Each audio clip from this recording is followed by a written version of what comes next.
Assalamualaikum warahmatullahi wabarakatuh dan salam sejahtera. Dalam video pembelajaran siri keempat, saya akan membincangkan standard kandungan 7.2, garis lurus selari dan garis lurus serenjang. Bagi standard pembelajaran 7.2.1, kecerunan garis lurus selari dan garis lurus serenjang. Garis lurus selari dan garis lurus serenjang. Kita dapat berapa contoh di sekeliling kita yang menunjukkan garis lurus selari dan garis lurus serenjang. Yang pertama, gelanggang galah panjang. Yang kedua, gelanggang badminton. Yang ketiga, garis lurus selari yang berada dalam satu ketesen. Yang keempat, papan tanda simpang 4. Dan yang kelima, tingkap. Murid-murid boleh bagi lagi contoh-contoh yang lain. Sebelum kita meneruskan pembelajaran, elok kita ulang sedikit kemahiran yang lepas. Kecerunan garis lurus diberi formula Y2 tolak Y1 per X2 tolak X1. Dan kita lihat beberapa contoh garis lurus dan kecerunannya. Garis lurus mengufuk mempunyai kecerunan kosong. Garis lurus mencacang mempunyai kecerunan yang tidak tertakrif, iaitu M sama dengan infinity. Dan garis lurus tangent theta lebih besar pada kosong mempunyai kecerunan positif. Dan garis lurus yang keempat, tangent theta lebih kecil pada kosong mempunyai kecerunan negatif. Apakah yang dikatakan garis lurus selari? Garis lurus selari ialah dua garis bertentangan mempunyai sama jarak dan tidak bertemu. Ini adalah beberapa contoh ataupun 3 contoh yang menunjukkan garis lurus selari. Di sini saya bagi satu contoh garis lurus yang berada pada satah ketesen dan bersilang pada paksi X dan paksi Y. Garis lurus AB mempunyai koordinat 2, 0, 2 dan negatif 3, 0. Manakala garisan PQ punya koordinat 3, 0 dan 0, negatif 2. Kita lihat bagaimana nak mencari kecerunan bagi garis lurus AB. Formula kecerunan Y2 tolak Y1 per X2 tolak X1. Saya menggunakan kaedah tabel di mana kita letak koordinat A dan B pada jadual ataupun dalam jadual. Koordinat A negatif 3, 0. Manakala koordinat B 0, 2. Bila koordinat ni kita tolakkan nilai bagi titik-titik X dan Y. Di atas adalah titik Y. Titik Y. 2 tolak 0. 2 tolak 0. Dapat 2. Kemudian 0 tolak negatif 3. Kita akan dapat 3. Jadi kecerunan AB adalah 2 per 3. Sama dengan kecerunan bagi PQ. Kita letak dulu koordinat 3, 0 dan koordinat P 0, negatif 2. Sama juga caranya, kita tolak. Kita akan dapat kecerunan PQ. 0 tolak negatif 2 dapat 2. Dan 3 tolak 0 dapat 3. Maka kecerunan PQ 2 per 3. Saya labelkan kecerunan AB M1 dan kecerunan PQ M2. Nilainya adalah sama.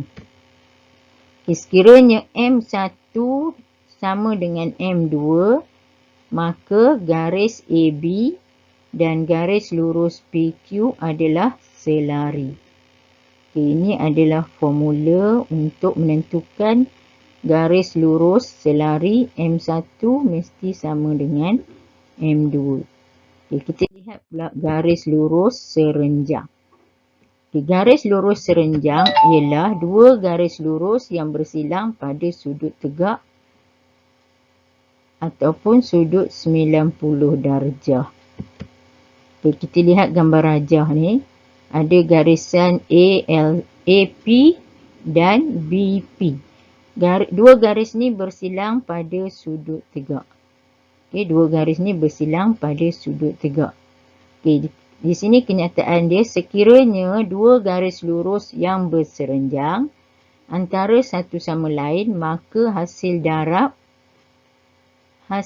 darab kecerunan adalah negatif 1.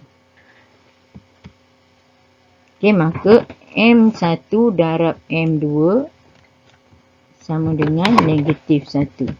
Okay, kita lihat contoh soalan. Okay, diberi titik P negatif 2, 4, Q 4, 2. Ini pasangan yang pertama. Okay, pasangan yang kedua. Okay, titik R dan titik S. Okay, R negatif 1, negatif 3 dan S 26. Tunjukkan bahawa PQ berserenjang dengan RS. Okay, yang pertama kita bina dulu garis lurus. Okay, ini formula kecerunan yang diberi. Kita bina dulu garis lurus PQ. Okay, PQ dan garis lurus RS. Okay, kita cari kecerunan PQ. Apakah kecerunan PQ? Kita ambil titik P dan titik Q bermula dengan Y. Jadi 2 tolak dengan 4. Okay, 4 tolak negatif 2. 4 tolak negatif 2 sama dengan negatif 1/3. Okay, kecerunan bagi RS. Okay, 6 tolak negatif 3. Kemudian 2 tolakkan dengan negatif 1. Dapat 3. Maka hasil darab kecerunan PQ dan kecerunan RS dapat negatif 1. Hasil darab dapat negatif 1. Maka PQ adalah berserenjang dengan RS. Okay, kita lihat contoh seterusnya. Soalan latih diri 7.4, soalan 2. Pasangan garis lurus berikut adalah selari dengan keadaan P adalah pemala. Cari nilai P. Okay, rujuk daripada pengetahuan sedia ada kita. Ada dua bentuk persamaan garis lurus. Pertama, bentuk kecerunan. Okay, Y MX plus C. Yang kedua, bentuk pintasan. Okay, X per A tambah Y per B sama dengan 1, di mana A adalah pintasan X dan B adalah pintasan Y dan kecerunannya adalah negatif B per A. Kita lihat soalan A.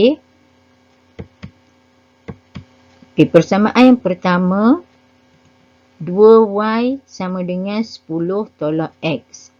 Okay, tukarkan persamaan ni ke bentuk kecerunan. Jadi Y sama dengan negatif setengah X tambah 5.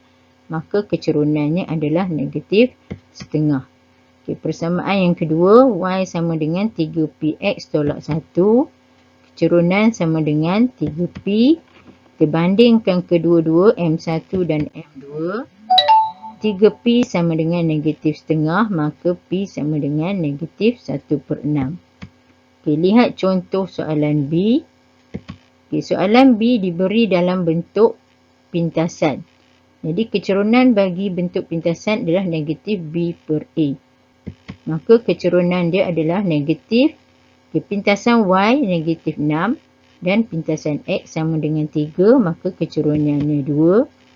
Okay, dan persamaan kedua, PY sama dengan 4X tolak 6. Tukar ke bentuk kecerunan. Y sama dengan 4 per PX tolak 6 per P. Maka kecerunannya sama dengan 4 per P. Bandingkan. Okay, 4 per P sama dengan 2. P sama dengan 2. Okay, setakat ini saja pembelajaran hari ini. Okay, semoga ianya bermanfaat untuk semua. Okey, sekian, terima kasih. Jumpa lagi. Assalamualaikum warahmatullahi wabarakatuh.